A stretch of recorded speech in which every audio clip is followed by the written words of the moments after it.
You would think I would have enough of church that when I go away to visit family or on holiday, that I would just sort of give it up for a while. But I don't. And even more than that, when I'm touring around, I like to visit churches and see what people are doing there, especially historic ones. Now, people who are with me just give me this quizzical look. Well, don't you get enough of that in what you're doing? Well, I like to see how a building reflects its past and also how it exists in the present. A while back, I was especially struck by a church when I was seeing my cousins down near Chelmsford. And the church building itself was lovely enough, but it wasn't the architecture that drew me to it. What I remember of it is the leaflet I was given as a sort of guided, self-guided tour around the building. Each step along the way in the tour, there were stained glass windows, there was a carved lectern, the organ chamber, and so on. They were all associated with a particular person who had either given money for them or that they were dedicated to. In the leaflet, there was actually little description of the objects themselves, but a short biography of each person that was remembered and what they had done in the life of the church. I thought it was a lovely way to do this.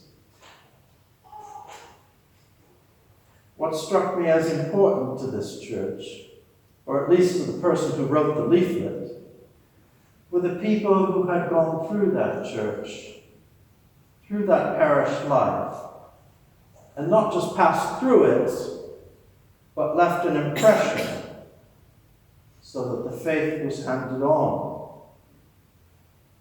The church had a clear understanding of how they communicated the faith from generation to generation.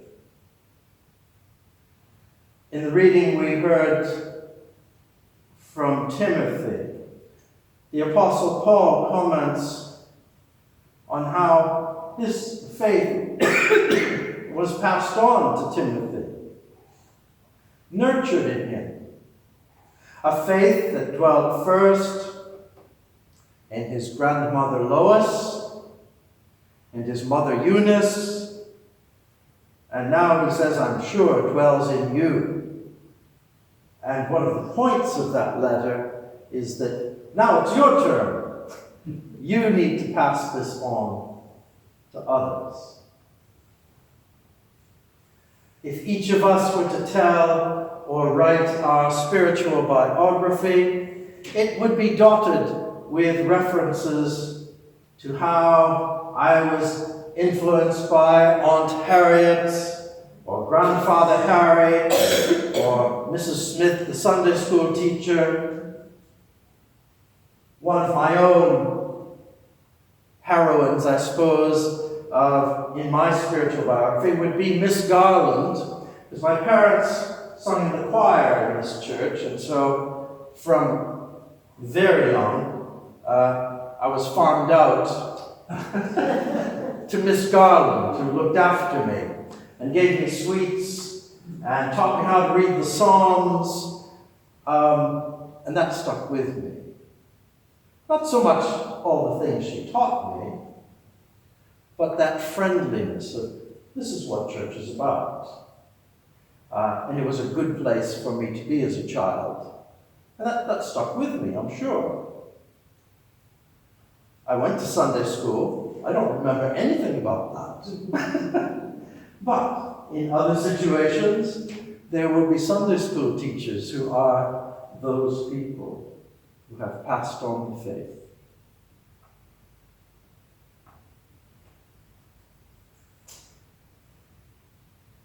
I realize for some people, and certainly the Apostle Paul actually, a lively faith in Jesus Christ was more recent history.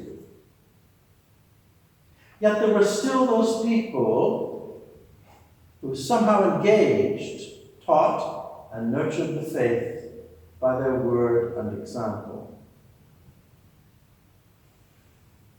You here influence others more than you may think. That's why it's important to think about that once in a while. We do have an impression on others in the way we live out our faith. Now, personally, we like to claim credit for our own achievements and our own learnings in life. Our individuality demands that we be our own person. Well, another person who influenced me was a piano teacher. And I can remember her saying, well, sometimes we have a tendency to resent or distance ourselves from those people who have been our mentors or our teachers in piano, in anything we do, the skills we take on, and certainly in family as well. It's perhaps most clear as we distinguish ourselves from our parents and our siblings. And when we cringe, when people say things like, "Oh, you look just like your mother." Or, even worse, "You are just like your mother."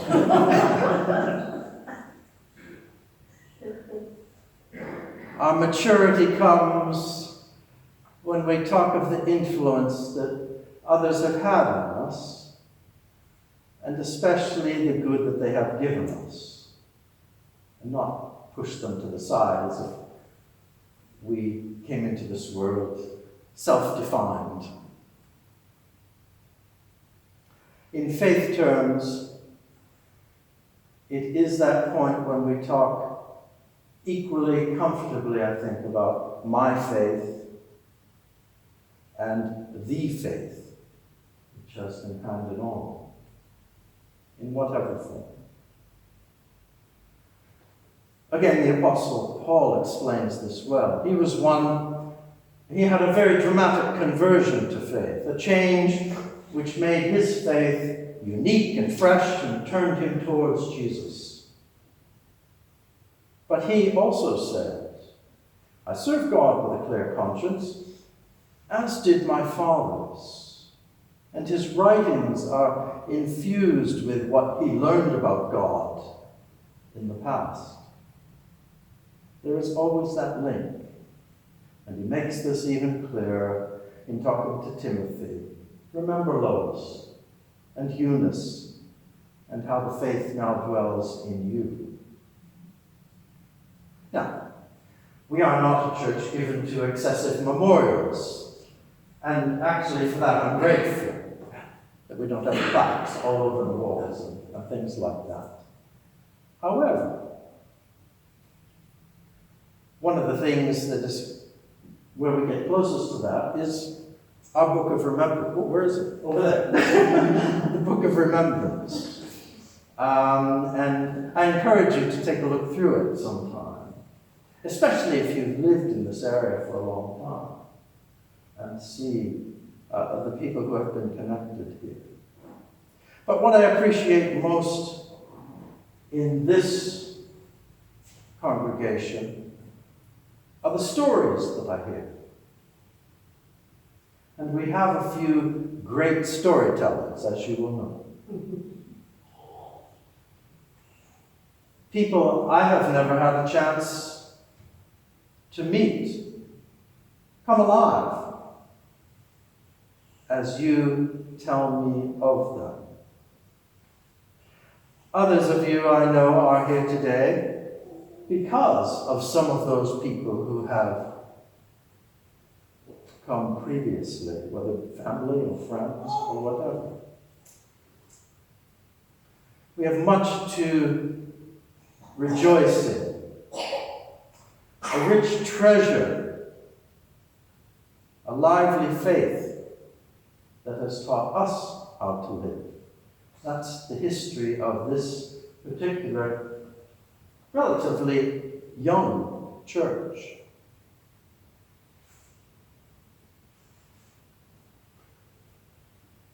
It may be a bit scary to consider that we are now those people that we talk about. We are the people who are meant to pass on the faith. And this is an important element to faith, which is not mine or yours. Of course, a Christian is a Christian because of Jesus Christ, but a Christian grows and learns in faith because of others. Along with the Apostle Paul, we need to recall the faith that dwelt in those who have gone before us. That faith that was first in our grandfathers and mothers and aunts and uncles, Sunday school teachers, vicars, but hopefully now dwells in us to be passed on to others. Amen.